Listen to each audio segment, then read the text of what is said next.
ሰው ህልም ሲያይ ለሰው ማውራት አይገባውም የሚባለው ለዚህ ነው። ህልም እንድናይ የሚያበቃ ስራ የለንም እንጂ ምናልባት በህልማችሁ አንድ ቀን መልካም ነገር ካያችሁ ያንን ለሰው ማውራት አይገባም። ብዙ ነገር ነው የሚያደርገው። አንደኛ ህልም አይቻለሁ እኔ ጥሩ ህልም አያለሁ ብሎ ማውራት ምን ይሆናል? ቅድስና አለኝ ማለት ስለሚሆን በራስ መመካት ስለሚሆን ህልሙን የገለጠልን መልአክ ከኛ ይርቃል ማለት ነው። ሁለተኛ ደግሞ እኛ ህልም አይቻለሁ ጥሩ ህልም አይቼ ብለን ለሰው ስንናገር ሰዎች እኛን እንደ ጸሎተኛ ስለሚቆጥሩን ስለሚያመሰግኑን ከሚመሰገን ሰው አጠገብ ደግሞ ሰይጣን ስለማይጠፋ ሰይጣን ወደኛ መምጣት ይጀምራል ማለት። ሶስተኛ ደግሞ መልካም ህልም ስለራሳችን ብናይ ሰዎች በዚያ ምክንያት እኛ የምንጎዳ ስለሚመስላቸው ምቀኝነት ሊያድርባቸው ይችላል። በዚያ ምቀኝነት እኛን ሊያጠፉን ይችላሉ። እንዲህ ያለውን ነው ቅዱስ ዳዊት ይነብብ ኃጥእ በዘያስሕት ርእሶ፣ ኃጢአተኛ ሰው ራሱ የሚጠፋበትን ነገር ይናገራል የሚለው ለዚህ ኃጢአተኛ ሰው ራሱን የሚያሳስት ነገር ራሱን የሚያጠፋውን ነገር ይናገራል ያለው ስለዚህ ነው። ስለዚህ ራሳችን የሚያጠፋን ነገር ሊሆን ስለሚችል አይነገርም። ዮሴፍ ይህን በመናገሩ ወንድሞቹ ለግብፅ ነጋዴዎች ሽጠው ከኢየሩሳሌም ወደ ግብፅ እንዲሄድ አደረጉት። እየሰማችሁ ነው አይደል? በእውነቱ ምንም አይነት ተሽከርካሪ ወደ ጉባኤ መምጣት የለበትም። እኛም ተሳስተን ነው ወደ መሀል የገባን እንጂ እኛንም ይቀርባሉ። በእርግጥ እኔ አልፈለኩም አቁሙ ብያለሁ፣ ልጁም አቁሞታል። ስለዚህ ወደ ጉባኤ መሀል ተሽከርካሪ አይገባም። አሁን ልባችሁን እናንተ ወደዚህ አድርጉት። ከቃሉ ጋር ናችሁ ምዕመናን? እግዚአብሔር ከሁላችን ጋር ይሁን። ወንድማቸውን በምቀኝነት ሸጡት ወደ ግብፅ ነጋዴ። ለግብፅ ሽጠውት ከሄዱ በኋላ ምንድነው የተደረገው? ወንድማችንን ቀበሮ በልቶታል ብለው ልብሱን በግ አርደው በልተው የበጉን ደም ቀብተው ለአባቱ ወንድማችን ቀበሮ በላው እኮ አሉ። ልብሱም ይኸው ቀበሮ በልተው ይኸው ልብሱ ደም ነክቶታል ብለው ልዙም አባቱ አይኑ እስከሚጠፋ አለቀሰ። ልጄ ሞቷል ብሎ ዮሴፍ ተሸጠ። ተሽጦ ከሄደበት ሀገር ደግሞ ታማኝ እንዲሆን መልከኛም ስለነበረ ጥበበኛም ስለነበረ የገዛው የግብፅ መስፍን የቤቱ ምሰሶ፣ የቤቱ ገንዘብ ቤት፣ የቤቱ አልጋ አንጣፊ ጭምር አደረገ። እግዚአብሔር በባዕድ ሀገር ዘመድ መስጠት ያውቅበታልና። አብ ወልድ መንፈስ ቅዱስ ይስቡ፣ አብ ወልድ መንፈስ ቅዱስ ያለምዱ። አብ ወልድ መንፈስ ቅዱስ ሰውን ከሀገሩ አውጥተው ወደ ሌላ ሀገር ይስቡታል። አብ ወልድ መንፈስ ቅዱስ ያለምዱ። በተሰደደበት ሀገር ዘመድ አግኝቶ ሰዎች ዘመድ ብለውት ከብሮ እንዲኖር እንዲለምድ ያደርጉታል። ስለዚህ በዚያ ዘመድ እየተባለ እንዲኖር አደረገው እግዚአብሔር። ሰይጣን በጣም ቀናተኛ ስለሆነ ይሄ ሰውዬ መቼ ነው ማርፈው ወንድሞቹን የወንድሞቹ ገዥ እንደሚሆን ራእይ ቢያይ በወንድሞቹ አማካኝነት ተሽጦ እንዲሄድ አደረኩት። የግብፅ ባሪያ እንዲሆን አደረኩት። ደግሞ እዚህ መጥቶ የሰው አልጋ አንጣፊ ሆኖ ተመቸው። ደግሞ ምን ላድርገው ብሎ አሰበና የዚያ ሰውዬ የመስፍኑ ሚስት በዝሙት እንድትመኘው አደረገ። ሲወጣ ባቱን ሲገባ ደረቱን እየተመለከተች በዝሙት ጦር ተነድፋ እሱን መመኘት ጀመረች። ሌሊት ተቀን ሐሳቧ ሁሉ እሱ ሆነ።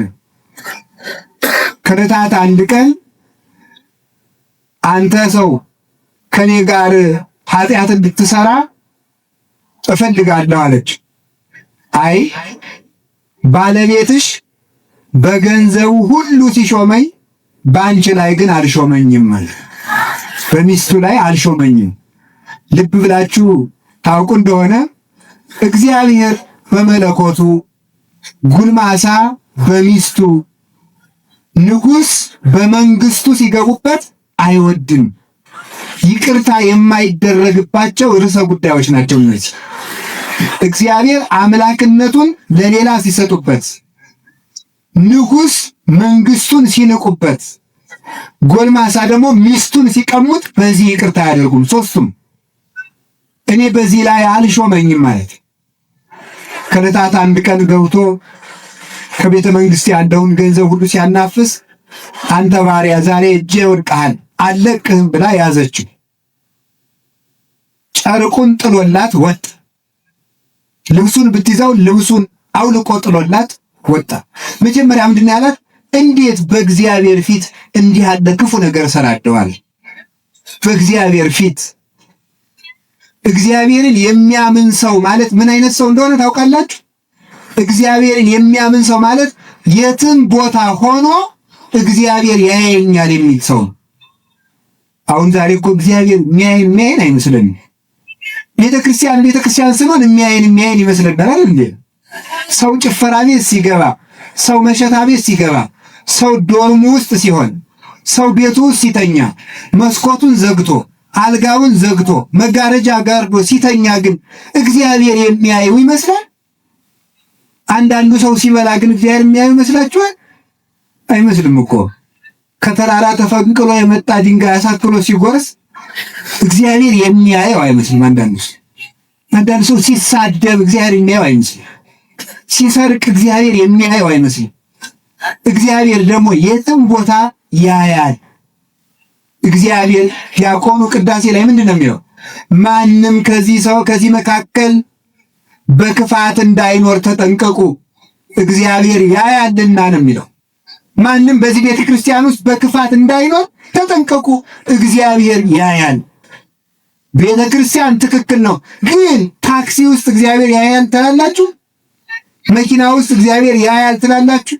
ስራ ቦታ ቢሮ ውስጥ ስትሆኑ እግዚአብሔር ያያል ትላላችሁ? ነጋዴዎች ሱቅ ውስጥ እግዚአብሔር የሚያያቸው ይመስላል? አይመስሉም።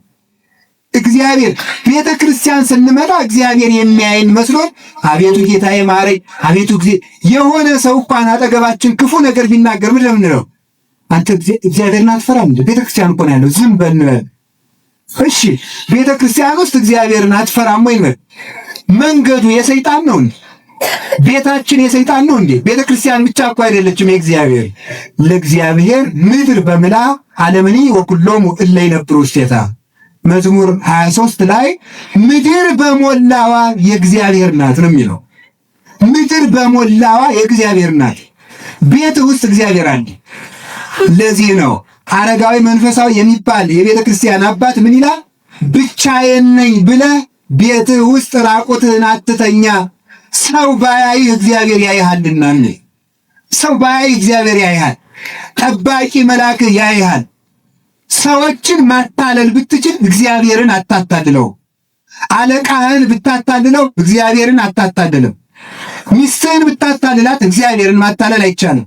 ባሎቻችሁን ብታታልሉ እግዚአብሔርን አታታልሉትም። የምትመሩትን ሕዝብ ብታታልሉ እግዚአብሔርን ማታለል አይቻልም።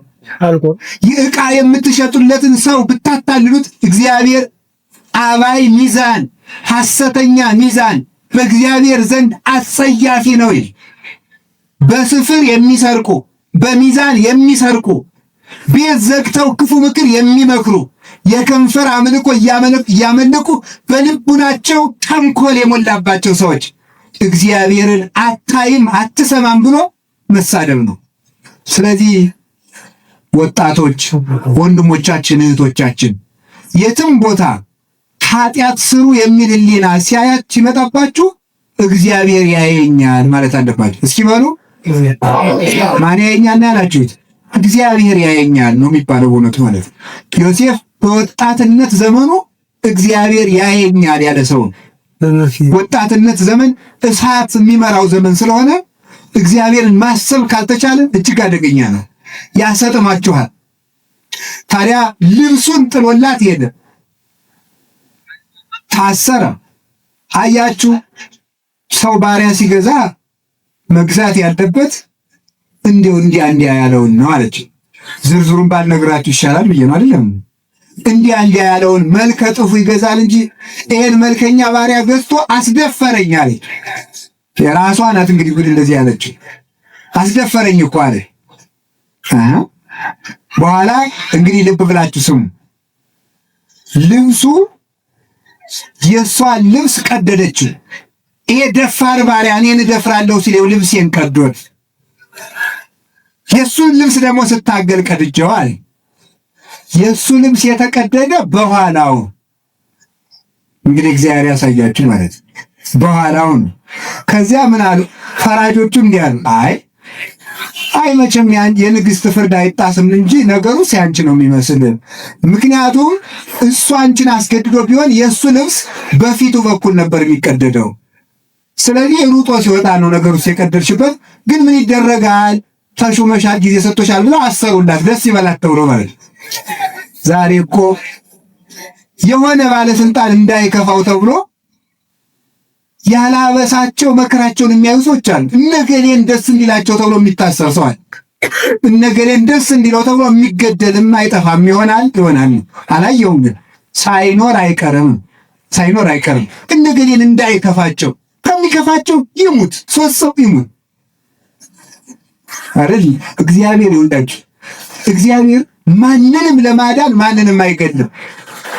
ፖለቲካ ግን ቢሆን ምን ይባላል? ፖለቲካ ቢሆን ግን የተወሰነ ሰው ከሚረበሽ የተወሰነ ሰው እንግደል ነው ሊባል ይቻል ይሆናል። ሰምታችኋል አይደለም? ይገባችኋል? የሆነ ሰው ለማትረፍ የሆነ አይታችኋል።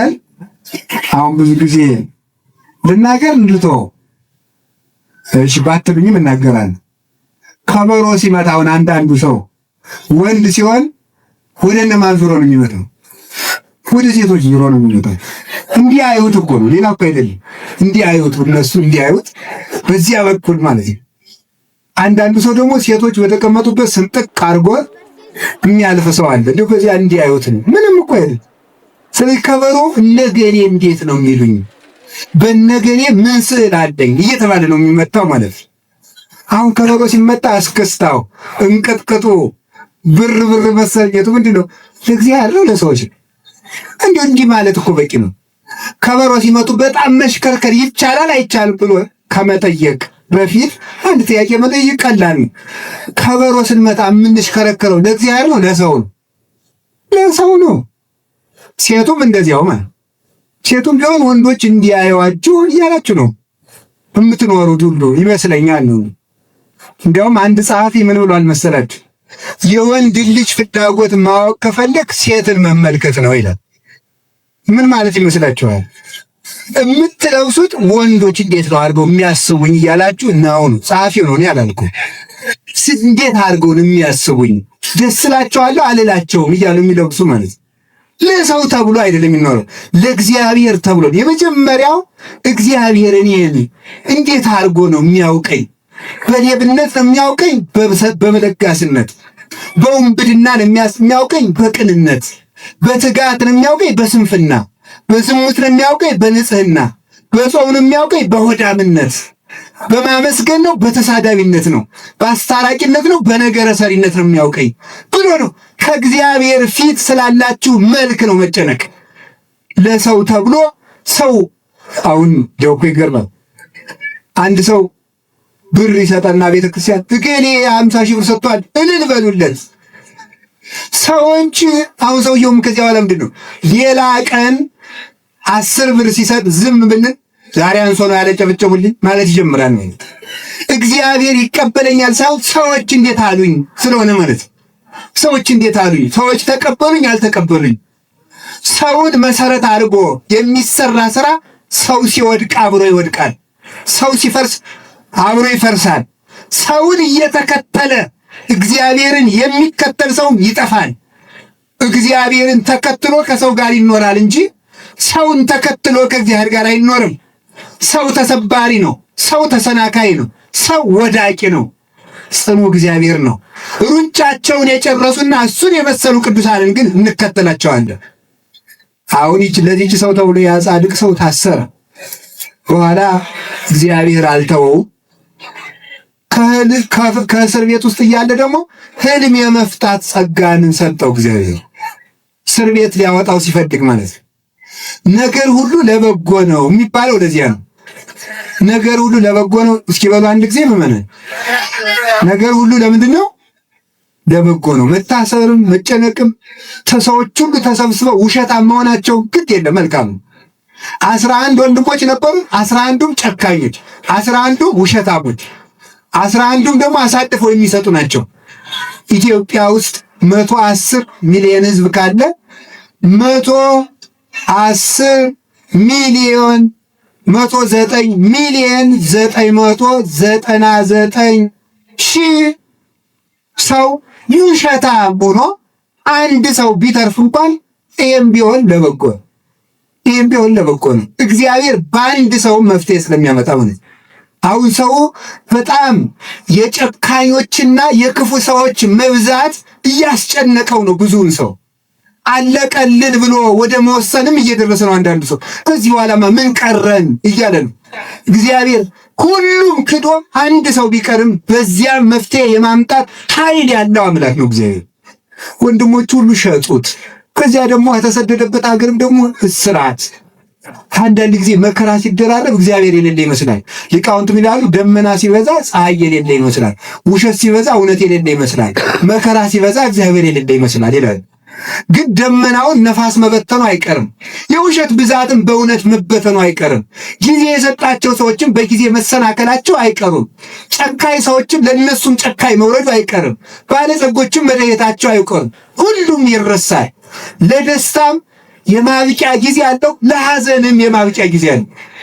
እዚያ እስር ቤት ውስጥ እንዳለ እግዚአብሔር የህልም ጸጋ ሰጠው። ህልም ፈታ። ይኸው እንግዲህ እንደምታውቁት ንጉሱ 7 የወፈሩ ላሞች በህልሙ አየ። 7 የከሱ ላሞች ደግሞ መጥተው የወፈሩትን ላሞች ሲውጧቸው አየ። ማን ይፍታለት? ኧረ አንድ ህልም የሚፈታ ባሪያ ያለ ከኢየሩሳሌም ተገዝቶ ይመጣ። እስኪ ና በሉት። አንተ ህልሜን የምትተረጉምልኝ አለው። ንጉሥ ህልም የሚተረጉም እግዚአብሔር የገለጠለት ነው አለ። መጀመሪያ ሃይማኖቱን ሰበከ። አሁን እፈታለሁ ጸጋ አለኝ አላለም። እንደዚህ ዘመን ሰው ማለት የዚህ ዘመን ሰው እንኳን ያለውን ጸጋ የሚመኘውን ጸጋ ሁሉ ነው በፌስቡክ የሚለጥፈው አይደለም፣ የሌለውን ሁሉ ማለት። አሁን እናንተ እኔ ይገርመኛል፣ ሰው ገዳም ሂዶ አቡነ ዘበሰማያት ከመድገሙ በፊት ፎቶ ተነስቶ በፌስቡክ መለጠፍ ይቀናል። እንዲሁ እኮ ግርም እኮ ነው የሚያደርገኝ እኮ እውነቴን እኮ ነው። እንደዚያ አሁን እኔ እኮ ገዳሙን ለመሳለም ሂዳችሁ በዚያ ከኮራችሁ ገዳሙ ውስጥ መልአክ ሊገለጥላችሁ እኮ ተኙና እንራመድባችሁ ሳትሉን አትቀሩ ማለት ነው። በጣም እንዴት ያለ እኮ ሰው ችኩል እንደሆነ ልብ ብላችሁ ስሙ። ይሄ ጸጋዬ የእግዚአብሔር ነው፣ ይሄ ስጦታዬ የእግዚአብሔር ነው የሚባል ህልም የሚተረጉም እግዚአብሔር ነው አለ። በልተርጉምልኝ 7 የከሱ ላሞች የተባለ የወፈሩ ላሞች 7 የጥጋብ ዘመን ይመጣል። 7 የከሱ ላሞች የተባሉት 7 የረሃብ ዘመን ይመጣል አለው። ምን ላድርግ አለው ንጉሡ። በ7ቱ የጥጋብ ዘመን ለረሃቡ ዘመን አጠራቅም፣ ህዝቡን ላምጣልክና ሰብስብና መልሰ ለረሃቡ ዘመን ለህዝቡ ታከፋፈላቸዋለህ። ይሄንን የሚያደርግልኝ ካንተ በቀር ጥበበኛ የለም፣ ከመንበሬ በቀር የግብፅ ንጉሥ አድርጌ ሾሜሃለሁ። ነገር ሁሉ ለበጎ ነው የሚባለው ለዚህ